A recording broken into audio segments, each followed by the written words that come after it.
guess this is kind of the beginning of season 2 or the end of season 1. This feels like a very much a transition episode here. I would say my 3 biggest takeaways in the first 30 days were, I think it all boils down to speed, warmth, and personal brand. Let's start with speed. Speed is something that I learned immensely over the last 30 days. It's the process, and this is talking about specifically the discovery process to the, like pre-discovery research, discovery when your client's outreaching, and you hope to land the clients. That process needs to be fast. It needs to be very fast. This is something I did not know at all, and now I know. I mean, all three of these are something that I did not know at all, I feel like, and now I know a lot.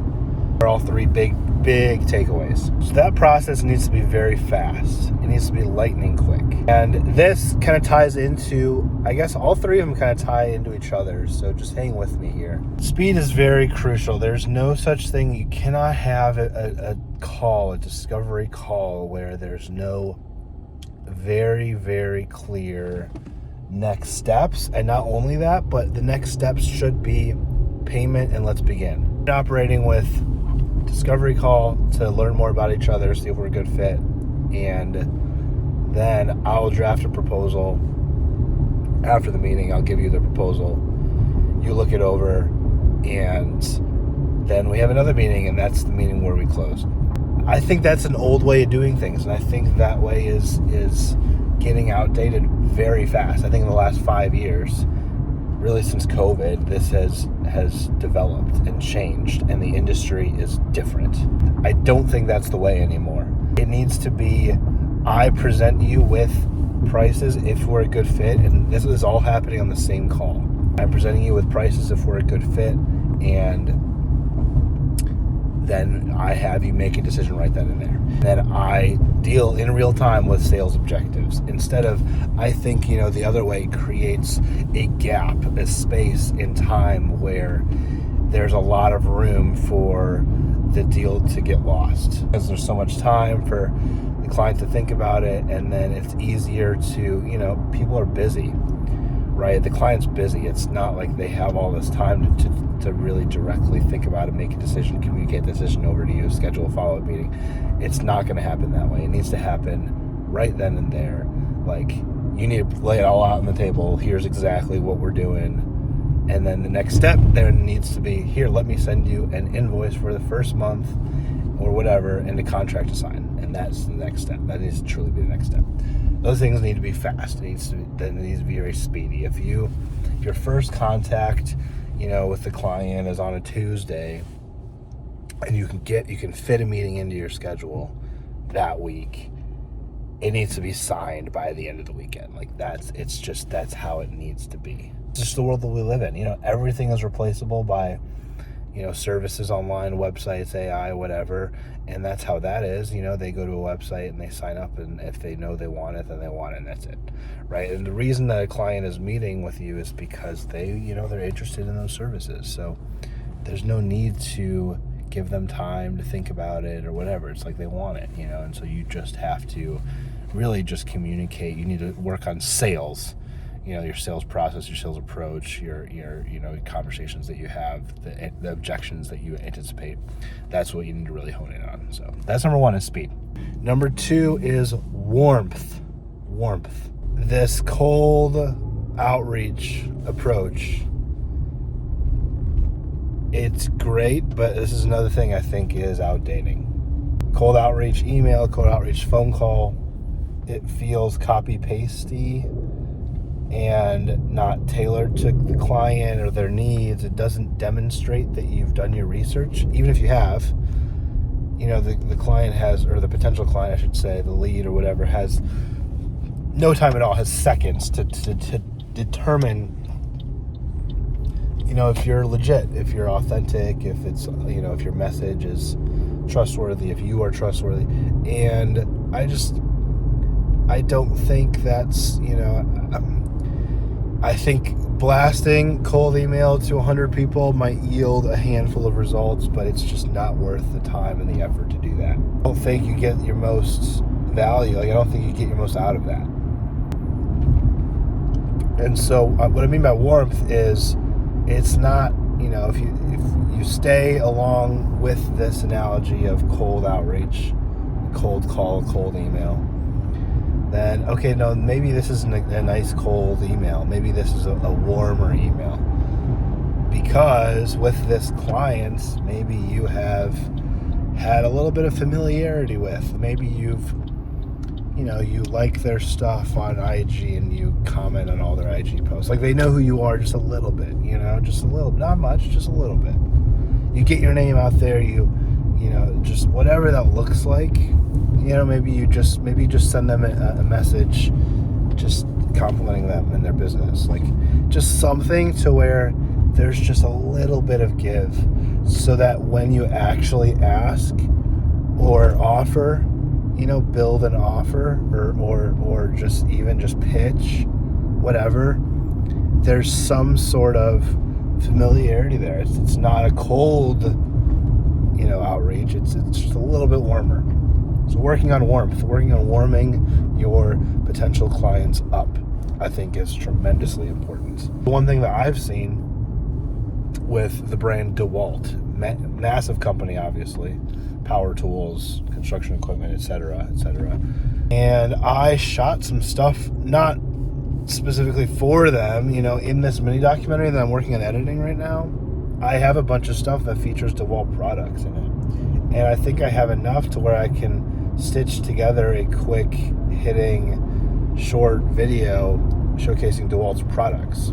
That's something that I can give to them as like, hey, I was shooting this other project, this other campaign, and your product, your logo, your brand came up quite a bit, and so I made something. Here you go. Now that's value that I'm giving them. It's both, for both them to see what I can do and also open up that door to conversation a little bit more, right? But it's going to be better if I warm them up before that cold reach. It's going to be so much more effective, right? And so I say this to say, what I've been doing is I've been commenting on all of DeWalt's stuff. They have over 1 million followers on Instagram. And I've been commenting on all of their posts. Basically, like, saying just, like, love this, like, product, or like commenting them specifically about their creative. Like, oh, like, love this video is great, or whatever. This, social media person deserves a raise, or this is so high quality. Just things like that. That's all it takes.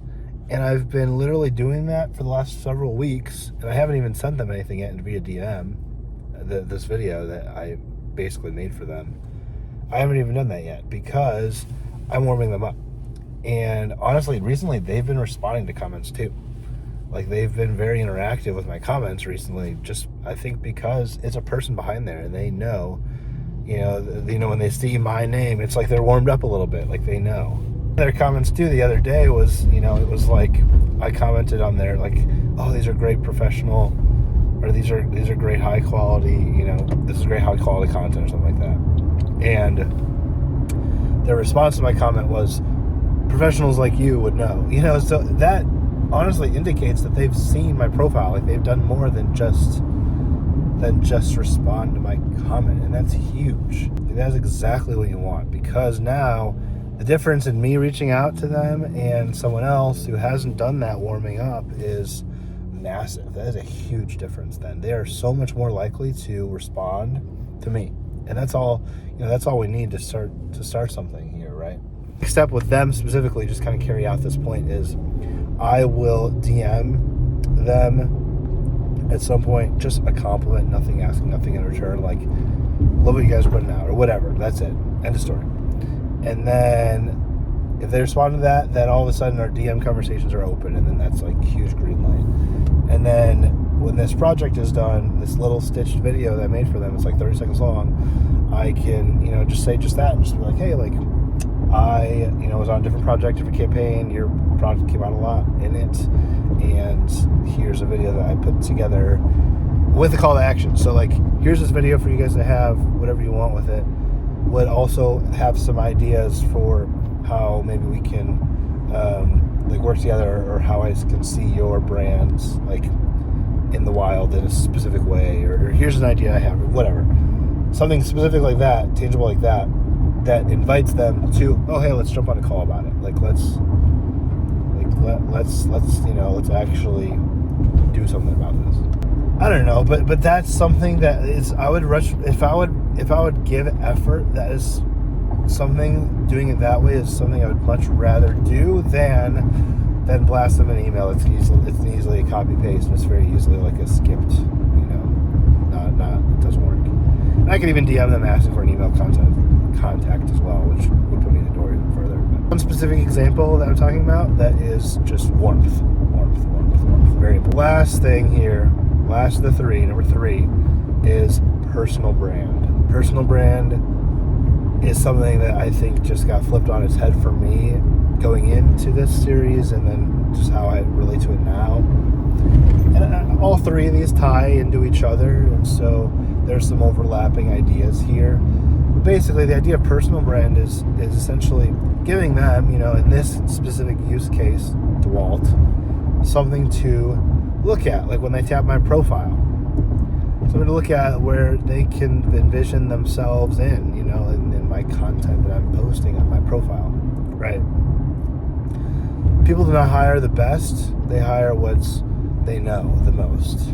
And if, a company knows me the most via my personal brand, which is just, what that is really just, it's posting to basically just get people, potential clients, just to see that they, just to show them that there's familiarity, that I'm a face, that I'm a person, that I have a brand, that that it bridges a gap there of just another, fill in the blank versus, like this guy specifically, this is Will, it just feels like the audience feels like the person. Just that gap, and I think that's majorly important. This is not something I always preached. I preached against this for a while. I just didn't love the idea of it, and I didn't get it. And I think now I do a lot more.